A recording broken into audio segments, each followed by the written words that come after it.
Do you come across, like, in your sessions, people having high expectations of themselves? A lot, yeah, and I think a lot of us do, and those expectations can really sort of set us up and create a lot of suffering, really, can't they? Also, this whole busy culture as well, isn't there? There's high expectations and being busy, and people not being able to switch off is something I come across a lot while on site, particularly with the leaderships. You know, in leadership teams, I notice that they will respond well and truly outside of working hours or on break and those sorts of things, which is all that whole expectation of constantly being and doing and working, isn't it? So Yeah, and often, like, when I ask them what is the expectations of their boss, if they're not necessarily, like, they're below super, but they're still in a management role or leadership role, I'm like, so you've got these expectations, like, where do they come from? They're like, well, my boss wants this, this and this. I said, do they actually want those things, or do you have an expectation to deliver?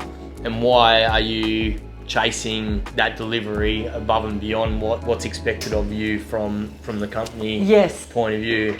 And then they start to reflect on the impacts of their life, right? Like, well, my dad worked 60 hours a week for my whole childhood, so I became this guy who had an expectation that you work hard. So I was a great employee, right? I'm the perfect employee because I was a hard worker. The people who are the hard workers are the people pleasers as well. You know, if you want something done, give it to someone who's busy. Yes. So it's really interesting seeing how people come and have these aha moments of, oh, those expectations are mine.